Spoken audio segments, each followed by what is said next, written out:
All right, welcome back to Paradise, and today we are finally going to be covering Stellaris Infinite Legacy. So if you're new to the channel here, I'm going to go through the campaign, talk about the value, the gameplay, what I like, what I don't like, and if I helped you out at all, why not consider subscribing to my channel.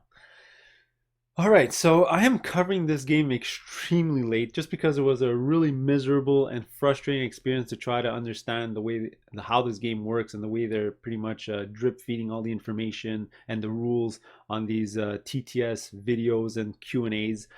And I think that's where we're going to start when we talk about this game. We're not going to talk about the game first. We're going to take a step back and talk about the campaign in general. Because man, I'm not a fan of the way this thing was launched and the way it's progressed and the way they're drip feeding you the information. So let's just talk about the launch. In my opinion, this is probably one of the worst launched pages of all time. This thing was launched on Kickstarter with no mention of game mechanics or rules at all. You didn't know what was happening for the first 3 or 4 days. People were backing this game solely on the IP, which is fine, I guess. But I can't imagine backing a game myself without knowing how the game actually plays. Second, they were drip feeding the information, so the rules, man, that stuff should have been there on day one. I mean, 2 weeks later, they're finally explaining combat through the TTS videos and all that stuff. I don't know what they were thinking. Again, another reason I think they weren't ready. Another reason, the stretch goal steps made absolutely no sense. People talked about this already. They were going for like 80K, 100K, 500K, $1 million. That's ridiculous. I know they fixed that later on, but it showed they weren't ready. And finally, the main reason I knew they weren't ready is no physical prototype. I mean, I can't imagine in 2021 launching a game on Kickstarter without a physical prototype. It doesn't have to be the final production, obviously. All games have a physical prototype. They use proxies. Proxies are fine. You need to show how your game's going to interact with the component. The players are going to interact with the components, how the players interact with each other and the cards, and where you're storing the stuff. TTS, showing your game off in TTS is fine, but it's not an exact representation. There's things you can do in TTS that you can't do in real life and vice versa, and it's not an exact representation. So you need to have a physical prototype going forward. It's just a must at this point. All right, so that's why, in my opinion, I don't think they were ready to launch on day one. And it's something I harp on constantly. Sometimes it's obvious when a company is not ready. They could have just waited a week, 2 weeks, get that information on the page, especially the rules. Not the rule book, but the actual mechanics of the game on the page, and it would have made everyone happy. You understand the rules, and then they can have like Q&A sessions to go into more detail about those rules if people have questions, and that's what they should have done. All right, so that's sort of my experience with the campaign. It's just a really frustrating experience. The last thing just to mention about the campaign overall, has been suffering quite a bit. I'm not sure why. Maybe somebody can mention the comments below. Basically, it's made all its money in the first 4 days of the campaign, and since then, so for the last 2 weeks, it's had a net loss of like 400 to 500 backers, and the last 3 days especially, it's been over 100 backer loss every single day, and it's going to keep going on. So it's not going to have that late campaign surge that a lot of campaigns have. So I'm not sure why. Maybe you guys can let me know. All right, so what we're going to do now, let's go through the game. First, we're going to tackle the gameplay. I'm going to give you guys an overview. I'll talk about what I like, what I don't like, and then I'm going to talk about the value and if you should back the game. All right, so let's get started. All right, I did forget to mention one thing about the gameplay. Thankfully, a user here called Thomas M did a phenomenal job creating this page. It is sort of like a proxy rule book here. So every time they would have had a Q&A session or a TTS mod, he pretty much info dumped everything into this rule book, organized it for everyone, and this is a phenomenal page. It's the best way to learn the game. They should have had this on the main game page. Don't try to go through the videos or try to learn it through the main page. You're going to get absolutely nowhere. Come over here. I'm probably going to link this page on the comments below if you're interested in reading it. All right, so let's go through the game here. First, let's talk about what you're doing in broad picture here. It is a 4X Civ game. You're going to be doing exactly what you think you're going to be doing in space. So think TI4, think Eclipse. You're going to have your empire. You're going to create a home planet. You're going to be expanding into the universe. You're going to exploiting the planets you run into for resources and for population. You're going to be gaining a lot of tech, upgrading your ships, building new ships, and finally you're going to be doing some extermination or fighting with the other players out in the solar system type of thing. Status quo for most 4X space games. Okay, so let's talk about some of the unique aspects of this game compared to other space games. Basically, the hook. Why would you get this one compared to other games? The first thing I do want to mention is the name. All right, this one is called Infinite Legacy because in theory, this game technically never ends. Okay, that's because it's a pretty cool system that they built. Um, what's happening is the whole point of your empire is to ascend your empire, which is fine. This is going to happen after 6 or 7 gameplay sessions. So let's say between 12 and 16 hours. But then after your empire ascends, all right, it's almost like Gloomhaven, where you're gonna add a bunch of cards and a bunch of various decks, but then after you're free to create a brand new empire and rejoin the game. All right, so that's pretty cool. The game technically never ends, and it's always evolving with different cards being added to different decks. So your game system is going to be different than other people, depending on which empires have been fallen and added cards, or which empires have ascended and adding cards to their various decks. It also has another unique aspect. It has a drop-in, drop-out system, which is cool. Practically, I don't know how it's going to work. A bit of a red flag, but it's cool that, you know, you can have a 3-player game. You're all at era 3, and then you can have a 4th player that joins the game. He's going to start off in era 1, and then you're all playing together. Now, the reason I say practically, I don't know how it's going to work, because obviously, if you get into battle in era 1 versus era 3, the era 3 Empire is going to absolutely annihilate the era 1 because of all the tech mods that they have and the upgrades that they have, because everything that you've upgraded and your ships carry forward. So that's why I'm saying practically I'm not sure how that's going to work, but it is what it is. They say you can do it. Another very unique aspect of the game is, I'm going to say this, I think the 2-hour 4x claim that they're doing is kind of marketing BS. Let's be real. Like I already mentioned, the whole point of the game is to ascend. So in reality, your full game experience is between 12 and 16 hours. It's pretty cool that they've chopped it up into 2-hour segments. So I got to give them props for creating such a great saving system. But in reality, this is like a dozens upon dozens of hours game, just like Gloomhaven. I mean, you can say Gloomhaven's a 60-minute dungeon crawl. Technically, that's right, but in reality, it's not. You're going to be playing dozens upon dozens of hours. This is sort of the exact same thing. All right, so those are mostly the unique things going on, aspects of the game. Okay, now let's talk about the main game system here. So the game works in rounds, like obviously most games, and every round is broken up into 4 phases, and you have these action boards. I'm going to call them phase boards from now on, and essentially every round you're going to use each of these 4 boards, but you can pick the order that you want to use them. So that's pretty cool. Some great aspects about these boards is all the rules are pretty much displayed on the board, so this cuts down on rules mistakes or on things that you might forget and stuff like that. You know, it's all displayed, so you just follow what's on the board and you can't go wrong. That's a great aspect of the game. Another thing I really like, and probably my favorite aspect of the game, is that each phase is broken up into 2 sub phases. Let's just say you have a planning phase and an execution phase. And what's great about the planning phase is all the players do this at the exact same time, and that's just phenomenal.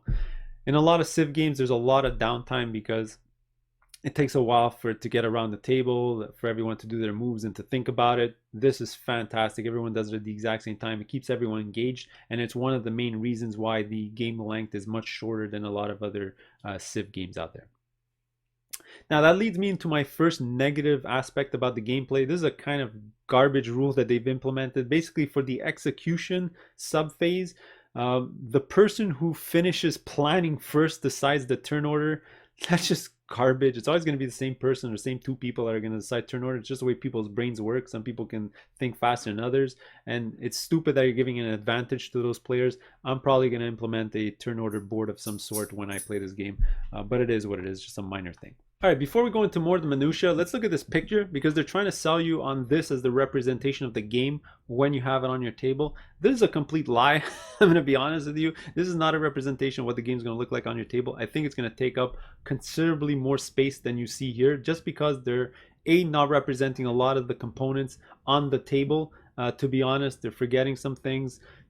I think it'll take up twice as much personal player area than, let's say, a TI4 and an Eclipse, even though those games take up a lot. So just to give you an idea, your personal play area is going to have this massive shield with all your tokens inside. It's fine, helps to get organized. We're going to talk about it later. Your diplomacy board, your 4 personal action boards that we talked about previously, two massive decks of cards, one for stuff that you're going to be unlocking, another one for your discards and your hands of cards. You're going to have 2 or 3 different hands of cards to keep track of using these things. You're going to have your space ship boards here with all the upgrades that are going to keep growing above here, so it can get quite big. You're going to have your personal minis, all the stuff that you don't have on the board. You're going to have a discard pile of them. You're going to have 2 piles of tokens, so all your resources that you're using throughout the round, they're going to be on the side of your board and can get quite big because you have a lot of resources. On the other side, your leaderboards, which are not even represented, you're going to be flipping them over when you do certain actions. You have your empire board, it's not even represented here. It's going to keep track of when you move your stuff, just different stats.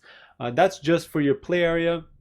Then you have the massive play space. Then you have the common components that are not even represented. Where are the combat boards? Where are the event cards? Maybe it's these 2 decks of cards, but you're going to have a large deck of cards for the events and different common components like all the resources and chits and all that stuff not represented here. So, you know, that's what I'm trying to say. You're going to need a large table to play this game.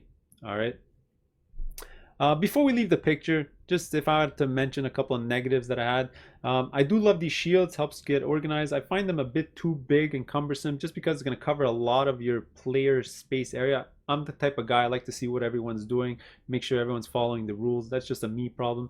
And second, I mean, one of the stupid rules in this game is that you have to organize your empire when you join the middle of the table in a specific pattern based on what kind of solar system it is.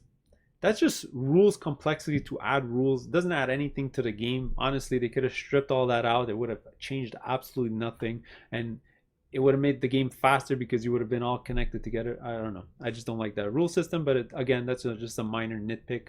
So let's keep moving on. So that's the gameplay, the representation, all that stuff. Let's talk about more about the internal mechanisms and what I really like.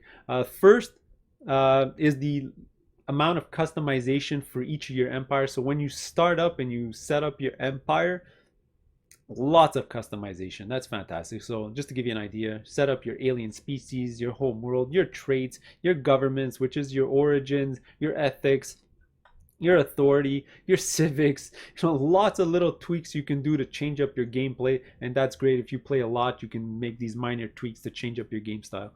One thing I did forget to mention at the start is that because the whole drop in, drop out, if you don't like your empire, well, then you can just reset, make it a fallen empire, add some cards to the decks, restart, reset up your whole configuration of your empire and rejoin the game. You're going to be at era 1, other people are going to be at a higher era.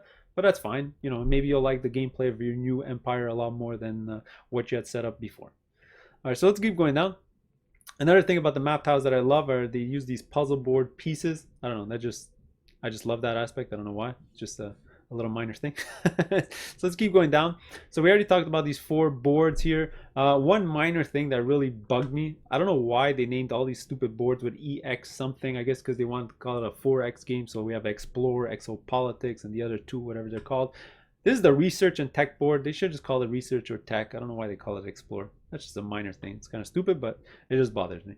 So the tech, it works exactly like you think tech is going to work. You get a hand of tech cards. During the tech action phase, you pick which techs you want to develop. You develop those techs. What's awesome about these cards, a lot of the rules and everything are displayed on the cards and on the board, so you don't have to reference rule books and stuff like that. So, all the rules dealing with the tech stuff is on this board, so it tells you how many cards you have to draw, what you're going to be doing, playing action cards, how many cards you can play is on your shield.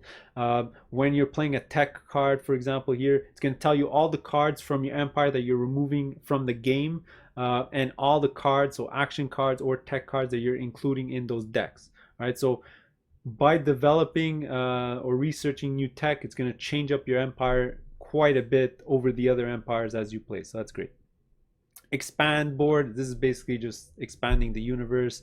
You're going to be placing the hex board here, adding a planet, adding some resource chits, and there you go. The one thing I don't really like about this phase that I do have to mention is that it's unfair to let's say empires that are of a lower era, just because it has this stupid system where after you do this action, you roll a d10, and if you roll a 4 or below, you have to add your system to the middle of the board.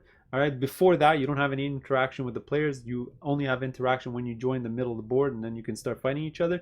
It's kind of unfair for the people in lower eras. You'd sort of think that it'd be a system where every round you lower that number by one and you start at a number equal to your era or whatever, just so that, you know, if you're era 6, you join the middle first, and then eventually your era 1, you join the middle, just because you don't want a situation where era 1 joins the middle and then era 6 joins the middle later, and then era 6 is going to absolutely annihilate the era 1 empire, because obviously their tech is much lower. They're just going to get destroyed. So you sort of want a system where era 6 is there, they're growing, and then era 1 is going to join later on, so they have a less chance of getting destroyed. Just a little nitpick, but that's something that I saw during the TTS mods. This is just a representation of what you're adding. Then it's going to be neutral planet, and then you got to build a star base to colonize or whatever. Let's just keep going. Exploit, I'm not going to talk about this. This is pretty easy. This is just building stuff. So you're going to be building more ships, building star bases and stuff, upgrading your civilians into better researchers or whatever, or getting more chits or resource chits and stuff like that. So that's fine. Exopolitics, simple, probably the fastest phase. You're basically just playing a card to either play like a take that card or a boon card to yourself type of thing. It is fine. It is what it is. Nothing to complain about there. All right, so those are the 4 phases. That's all good. Then we're going to take a little bit of a detour here. So anomaly cards, that's at the end of a round. You're all going to draw an anomaly card, I believe. I think you're all going to draw your own. And then it uses this whole lock system. And this is a sort of a storyline thing. So if you draw a card that has a lock that you already have, then you're going to go down a different story path. Whereas if you don't have those locks, then you follow the story that's on the card itself. And these are things that you can see like in Gloomhaven. So you know, if you're this type of empire, then you get this boon, or if you don't, then you have to use a leader to do a roll. Kind of random, but it's pretty cool, where you can either do a success or a failure, and you're going to get something. Then you're going to add this card to your shield area, so that in the future more stories can be different for your empire as you go, type of thing. It is what it is. All right, so that's pretty cool. Let's just keep going. I'm trying to get through this as fast as possible. Again, this is the storyline. It is what it is.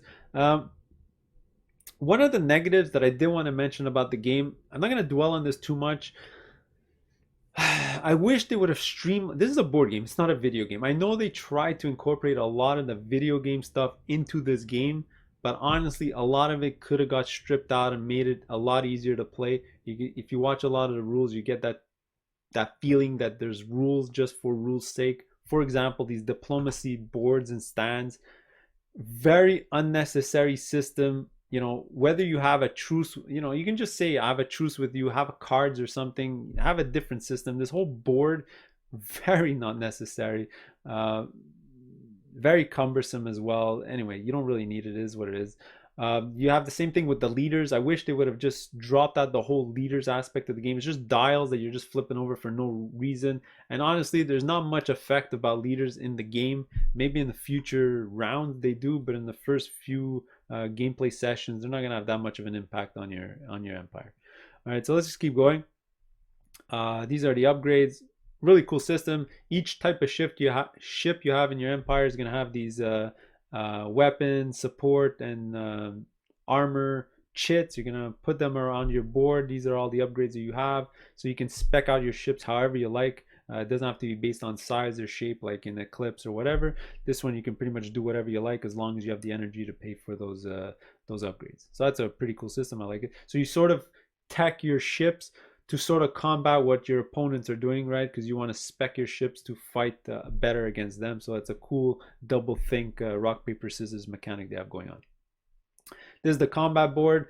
You know, it took forever for us to understand how combat works, because they just released the video on Sunday, but this is a cool system. So it's a once a go around combat, which is fantastic. It keeps the game flowing. You know, not spending turn after turn after turn in combat, you know, leaving the other players at the table, you know, in downtime mode. In this one, you know, you do a long range, medium range, short range, rapid fire attack, and that's the end of combat. You see who wins, who has the most destroyed ships or whatever, and then they have to move out of the system. So great system. It also is great because you can have the situation where if your ship has multiple weapons, so say long range and short range, they're going to fire at long range, and then when you get to short range, you're going to move the ships and they're going to shoot again, type of thing. So fantastic.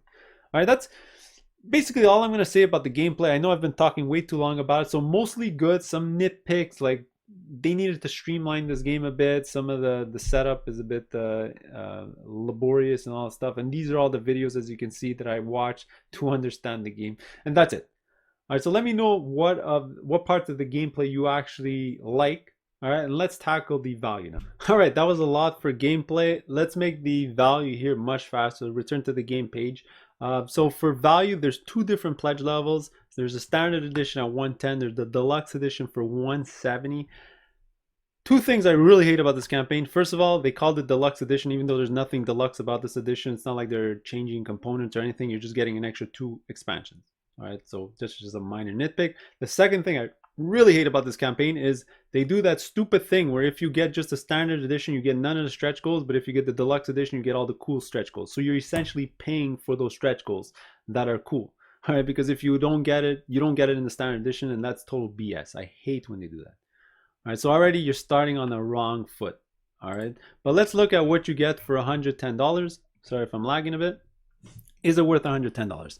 Before I even get started, if I were to compare the contents of this to any other game that's between 100 and 120 bucks, let's just say, it is more than enough fair value. It's good. The problem where you start losing a lot of value is all the stretch goals kind of suck, and you need to get the $170 version to get the cool parts of the stretch goals. So this $110 value is not great anymore. All right, just to give you an idea, Simon, you know, all their games are $99. You get a $99 game, but because you get so much stuff in the stretch goals and so much content, then it becomes a great price. Awakened Realms is the exact same thing. All right, sort of thing. In this game, it's 110 and you're getting nothing special. The game is the game. And all the stretch goal stuff, you need to get the extra $70 for. And at 170, it's really not worth it. All right, but let's look at what you actually get in the box. Because you're going to see another thing that I find that's not worth it is, unfortunately, you don't get unique minis per faction in this game, and it really needed it. At games above $100, you need special components. It doesn't even have dual layer boards or anything. There's nothing special about the production of this game. You just get a lot of cards. You get about 1,200 cards.